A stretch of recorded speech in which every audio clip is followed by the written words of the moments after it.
Hey everybody, it's Mr. Cassandra here. Quick video going over the notes to chapter 7.1, which is the multiplication rules for involving exponents. And the first question is, what is a exponent? An exponent is a little superscript right up there in the in top of a number. Okay. So an exponent is a raised small number, and that indicates that you are taking the base, which is this number here, that is the base, and you are multiplying it by itself that many times.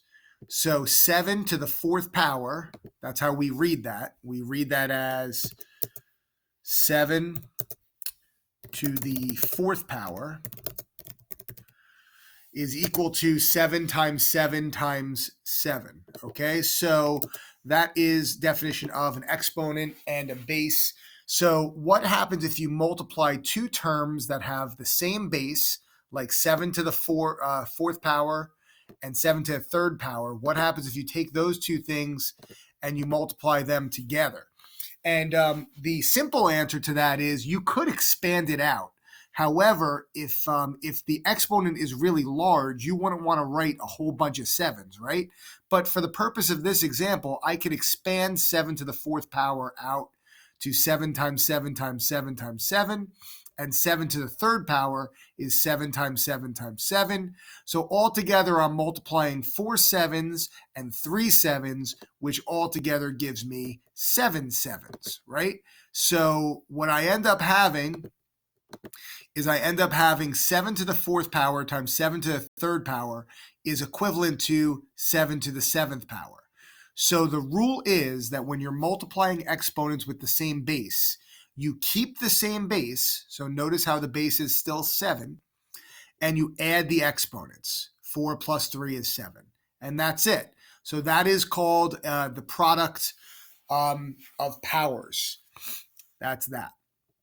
Okay, what about a power raised to a power? Or that's called the product rule. What about a power raised to a power? So what if you have, instead of 7 to the fourth power times 7 to the third power, what if you have 7 to the fourth power raised to the third power? Once again, this exponent here tells me how many times I'm multiplying the base by. So if I have 7 to the fourth power and I'm raising it to the third power, that means 7 to the fourth power times itself 3 times.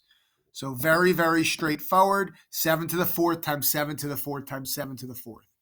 Well, obviously I don't want to expand it out and put a whole bunch of 7, so there must be some sort of a rule.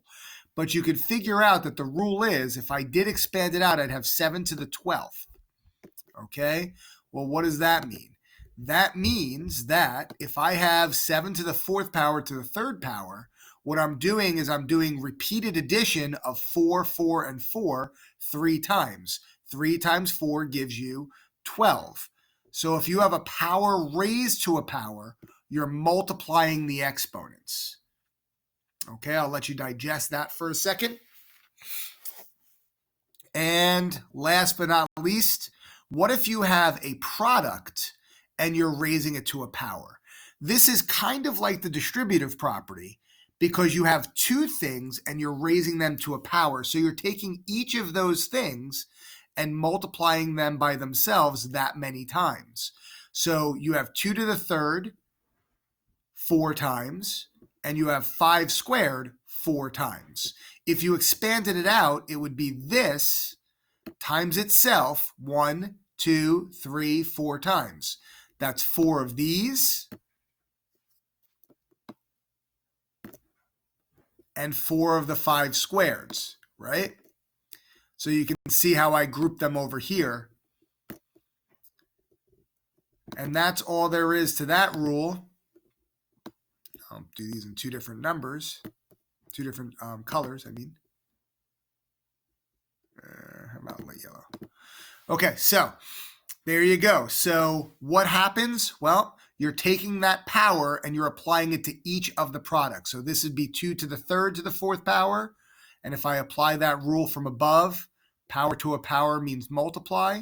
I get 2 to the 12th, and 5 squared to the fourth power is 5 to the 8th. So if you have a product raised to a power, like a to the m, b to the n. These don't have to have exponents. If they don't have exponents, then they're raised to the first power. I'm going to discuss that in the next video. So these are the rules. You can come back, you can look at these rules again. I'm going to attach this, actually these notes along with the video. And then I have these examples that I have a video of.